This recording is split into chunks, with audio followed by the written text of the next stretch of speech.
با انسانانو او حیواناتو کی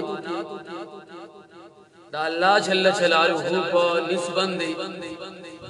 بدترین آغا خلق تے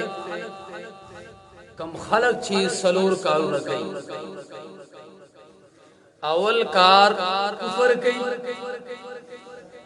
دا اللہ تبارک و تعالی دا ساتنا انکار کئی دا اللہ جل جلالہ دا کتابونو نا انکار کئی دا اللہ جل جلالہ دا فرشتوں نا انکار کئی دا اللہ جل جلالہ دا پیغمبران نا انکار کئی دا قبر دا عذابنا دا راحتنا انکار کئی دا روز محشرنا دا قیامت دا ورسنا انکار کئی دا جنت او جہنم نا انکار کئی دویم کار ایمان نروڑی سمطلب اللہ تبارک و تعالی شی دی خلق لرا کم استعداد ورکڑے دے آغا استعداد دی خلق زیگو کفار اخبر مقصد ننا خبر دی دریم کار آہد با ماتی کلچی زمان خوب پیغمبر صلی اللہ علیہ وسلم او صحابہ دا مشرکانو دا تکالیف نتنگ رالل او اغوی حجرتو کو دا مکی مکرمین مدینہ منوری ترالل بدا وقت کی دا مسلمانانو دوا غڑ غڑ مخالفین موجود اول ڈلا آغا ڈلا دا مشرکین مکہ او بل ڈلا دا یہودو نو دا یہودو او دا مسلمانانو پمیس کی عہدو شو لوزو شو پائی کی دوا اہم غٹ خبری اولا غٹ خبر داوا چکلا دیو پا میز کی اختلاف راضی نو مسئلہ با نبی کریم صلی اللہ علیہ وسلم تا پیش کئی او اغب حل کئی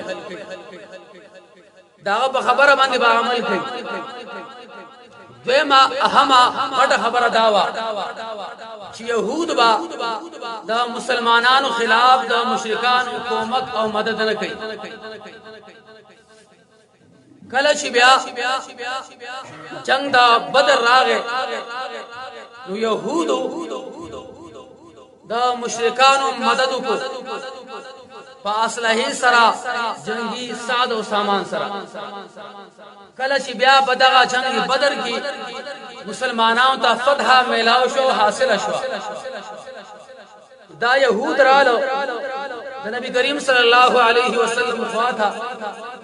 او زمان پیغمبر صلی اللہ علیہ وسلم تے ہوئی زمان نا غلطی شوی دا ماں معاف کا آئندہ بارا مانگا دے سکار نکو ساز خلاف باشا مدد نکو بیا کلچی دو حد جنگ راغے اخکارا ساہرن لگ وقت بارا لگ ٹیم لبارا مسلمانان مغلوب شو نو دغا یہود دیو بیار آلل اور دیو مشر کعب ابن اشرف لار بخبلا مکی مکرمی تا اور دغا مشرکین دوبارہ را پاس و راشی مسلمانانو خلاف جنگی گئی من بساسو مدد کو نو اللہ تبارک و تعالی نبی کریم صلی اللہ علیہ وسلم تا خصوصا او نور امراو تا امیراو تا عموماً دا وینا اکڑا دا حکم رولی گو فَإِمَّا تَثْقَفَنَّهُمْ فِي الْحَرْبِ فَشَرِّدْ بِهِمْ مَنْ خَلْفَهُمْ لَعَلَّهُمْ يَذَّكَّرُونَ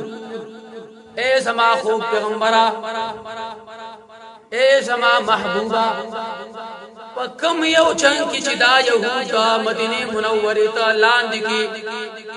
پکم یو سے کی جتا دیو بیامونی تسی عمل سرو کا چی دیو روان نسل بیا یا ساتی فشرد بهم من خلفهم دیو بیا لوزا مسلمانان خلاف بیا نماتی صحابہ ولگی دو کعب ابن اشرفی دا ابو جہل پشانتی قتل کو مردار کو او دا ټول یهودی دا مدینه منورین او خپل وی شړل سلورم کار آغا عدم تقوا دا چې دا خلق دا اللہ تبارک و تعالی دا عذاب نه یریږي دنیا دسی مشغول شوی دی دسی مصروف شوی دی چې دینه خبر هم نه دی چې من کم کارونه کو کم بد اعمال کو دی بملا پورز قیامت باندې سزا را کوي یا دیو تدا اندازه هم نشته دیو تدا پتہ هم نشته چې په دنیا کې څوک لوث مات کی داغي بیا او ته سزا ملایي